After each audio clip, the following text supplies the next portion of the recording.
Today our artwork will focus on Piet Mondrian, a Dutch painter who began working in the 1890s until his death in 1944. After graduating from school, he painted hundreds of flowers.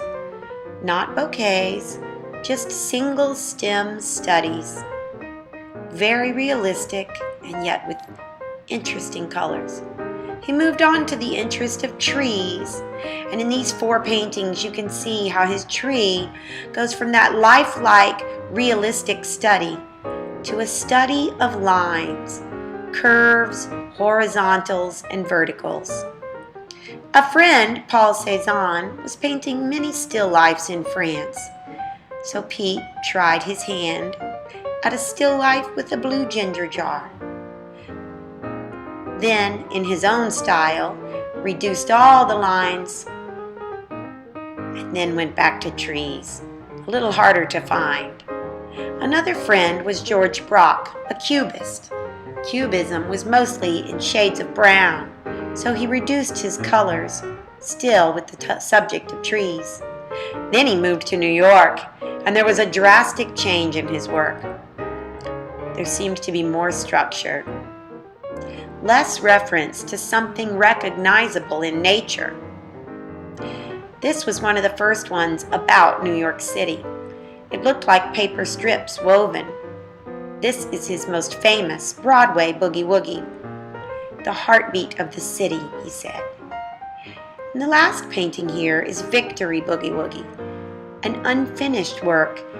You can almost see that in the fact that it's not as rigid and clean lined as the other.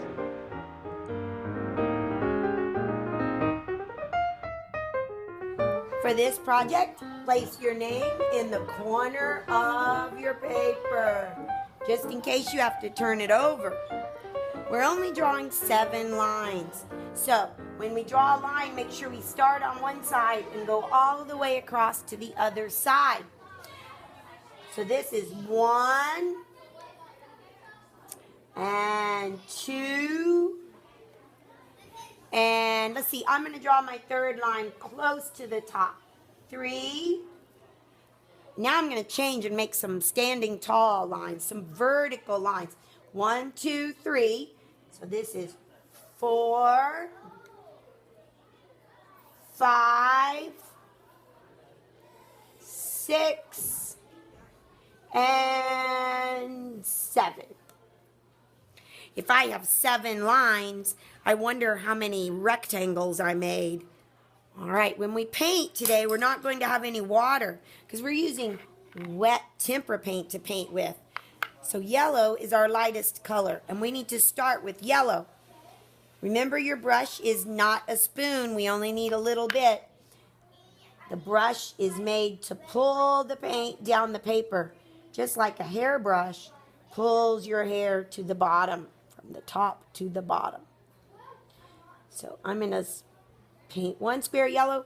Now I can't come back to yellow, so I have to find all the rectangles that I want to be yellow and paint those first. Because if I change my color, the yellow will get dirty. I'm going to paint 2 more. I'm going to paint some of these small ones up at the top. This one and this one. All right. Now, I think I'm happy with where I have yellow. Oh, no, I'm not. I want 1 more. Make sure you spread your yellow rectangles out. I mean, you could put them right next to each other, but it's kind of nice to spread them out. Now I'm just going to wipe my brush off and change my color to red. I think I'll make, I think I'll make this rectangle red. So our brush goes back and forth. We don't want to leave any large puddles. We want to make the paint smooth as we brush.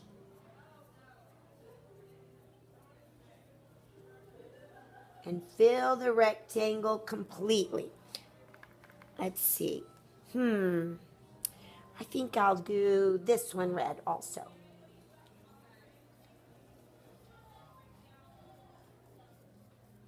Are you smoothing out all your little blobs of paint? are you making sure you don't get paint on the metal part of your paintbrush? Let's see, one more red. I think I'll do this big square with red.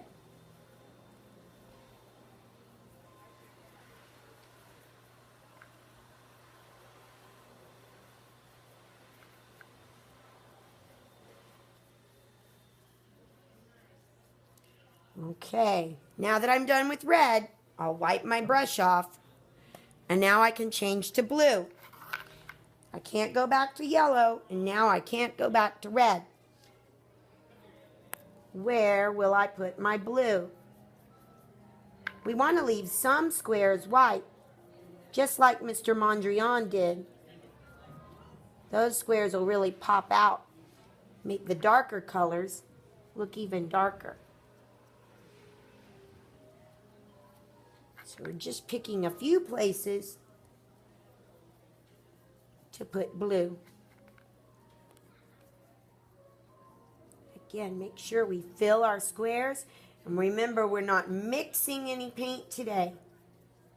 We only want to see red, yellow, and blue, our primary colors, which are also called a triadic color scheme in art.